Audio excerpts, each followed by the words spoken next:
बहुत समय की बात है। एक गांव में एक लालची ब्राह्मण रहता था।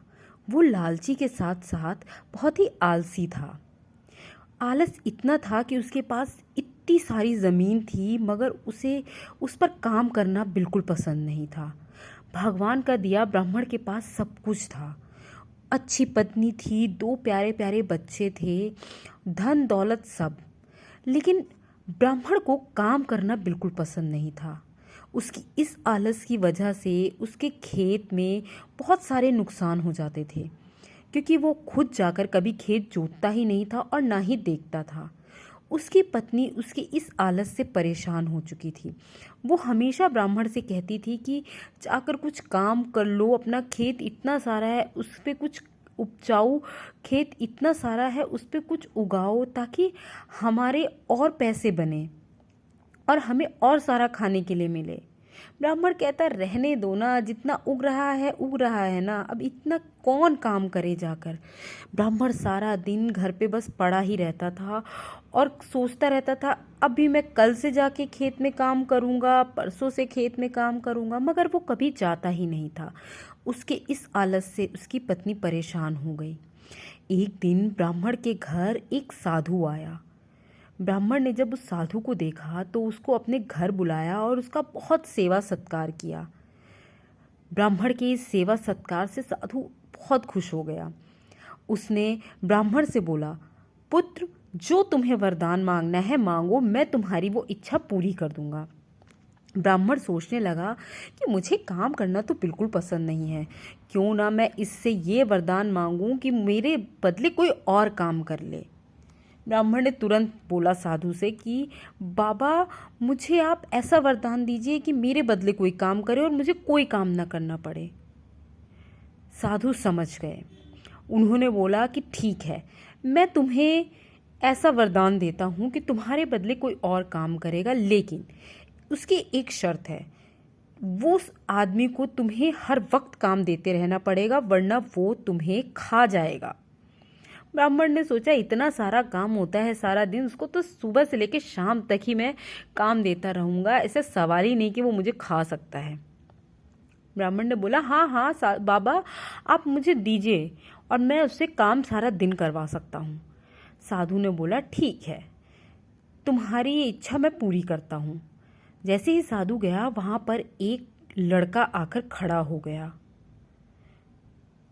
ब्राह्मण ने बोला, तुम कौन हो? उन्होंने बोला, मैं वही साधु का वरदान हूँ। ब्राह्मण बोला, वाह, अब आएगा ना मज़ा। उसने बोला, ठीक है, ऐसा करो, तुम जाओ खेत में जाकर पानी डाल दो। वो लड़का तुरंत चला गया, बोला, जी, जो हुक्म आपका। और जाकर उसने खेत में खूब सारा पानी डाला और तुरंत ही वापस आ गया और बोलने लगा, और मेरे को काम बताओ, वरना मैं तुम्हें खा जाऊंगा। ब्राह्मण डर गया, बोला, अरे, इतनी जल्दी तुमने पानी खेत में डाल दिया? बोला, हाँ, और जल्दी से जल्दी मुझे दूसरा काम बताओ, वरना मैं तुम्हें खा जाऊंगा। ब्राह्मण डर के मारे सोचने लगा, अरे इतनी जल्दी उसे कौन सा काम बताऊं। उसने बोला, ठीक है, जाओ तुम जाकर खेत जोतो। अब इतना कहते ही वो लड़का वहां से गायब हो गया। ब्राह्मण सोचने लगा, चलो अब तो खेत जोतने में इसको बहुत समय लगेगा, मैं आराम से आराम करूंगा। फिर उसने अपनी पत्नी से कहा, लाओ मेरे लिए खाना लाओ, कम से कम मैं आराम से खाना तो अब खा सकता हूँ, अब तो मुझे कोई काम नहीं करना पड़ेगा। देखा तुमने कितनी जल्दी जल्दी वो सारे काम कर रहा है, अब मेरी ज़िंदगी में आराम है, अब तुम्हें मुझसे कोई शिकायत नहीं होगी। उसकी पत्नी ने कहा, देखिए, लालच बुरी बला है, पक्का इसमें कुछ ना कुछ घाटा ज़रूर होगा आपका। ब्राह्मण ने उसकी बात अनसुनी कर दी और कहा, लाओ लाओ खाना लाओ। जैसे ही ब्राह्मण खाना खाने लगा, वैसे ही वो लड़का फिर आ गया। कहा, मैंने आपका पूरा खेत जोत दिया है, अब मुझे दूसरा काम दो, वरना मैं तुम्हें खा जाऊंगा। ब्राह्मण डर गया। उसने बोला, अरे अभी मैं क्या करूं, मुझे कुछ समझ नहीं आ रहा, मैं इसे कौन सा काम दूं। ब्राह्मण ने बोला कि जाओ और जाकर मेरे लिए चावल की बोरियां लेकर आओ। ये कहते ही वो आदमी गायब हो गया। ब्राह्मण अपनी पत्नी से कहने लगा, अब मैं क्या करूं, मेरे पास तो कोई काम ही नहीं है और ये आदमी तो मेरे को सारी रात यही बोलता रहेगा कि कोई काम दो, कोई काम दो, और मैं क्या काम दूंगा, और अगर मैंने इसे काम नहीं दिया तो ये तो मुझे खा जाएगा। ब्राह्मण की बात सुनकर पत्नी बोली, ठीक है, कोई बात नहीं, तुम डरो मत, मैं इसे काम दूंगी, अब वो जब आएगा तुम फिक्र मत करो। ब्राह्मण ने बोला, हाँ मुझे बस बचा लो इससे। जैसे ही वो लड़का वापस आया, उसकी पत्नी ने बोला, सुनो। उसने लड़के ने बोला, जी मालकिन बताइए। उन्होंने बोला कि जाओ, वहाँ जो बाहर गली में एक कुत्ता है उसकी पूंछ सीधी कर दो।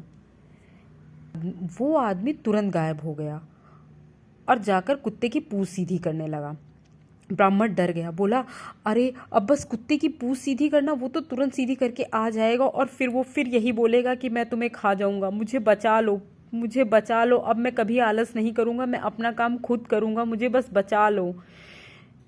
उसकी पत्नी ने बोला, ठीक है, परेशान बिल्कुल मत हो, तुम्हें एक सबक मिल चुका है अब कि अपना काम स्वयं करना चाहिए और अपना काम करने से जो आनंद मिलता है वो कहीं और नहीं मिलता। ब्राह्मण ने बोला, हाँ मैं समझ गया, अब मैं कभी आलस नहीं करूँगा और मैं अपना काम खुद करूँगा, बस तुम मुझे उस जिन से बचा लो जो मेरी ज़िंदगी के पीछे पड़ चुका है। उसकी पत्नी बोलती है, अरे घबराने की ज़रूरत नहीं है, वो आदमी अब कभी वापस नहीं आएगा। ब्राह्मण ने बोला, क्यों, कैसे? उसने बोला, तुमने साधु की पूरी बात नहीं सुनी थी। उन्होंने बोला था अगर वो आदमी काम करने में असफल रहा तो वो गायब हो जाएगा अपने आप, तो वो गायब हो चुका है। ब्राह्मण ने बोला, लेकिन कुत्ते की पूंछ? उसने बोला, अरे हमारे गली के कुत्ते की पूंछ सीधी ही कब हो सकती थी? जैसे आप आलसी थे ना, वैसे उस कुत्ते की पूंछ सीधी नहीं हो सकती थी। वो ये कहकर हंसने लगी। ब्राह्मण रोने जैसी शक्ल लेकर उसको देखता रहा। बोला, तो अब? अरे वो गायब हो चुका है, आप परेशान मत होइए। ब्राह्मण ने बोला, शुक्रिया तुम्हारा, अब आज के बाद से मैं कभी आलस नहीं करूँगा। अगले दिन ब्राह्मण सुबह सुबह हल लेकर खेत की तरफ निकल पड़ा और खुशी खुशी पूरे गांव वालों को बोलते गया कि आलस भैया बड़ी बुरी चीज़ है, अब मैं आलस कभी नहीं करूँगा। उसकी पत्नी खुशी होकर अपने घर का काम करने लगी।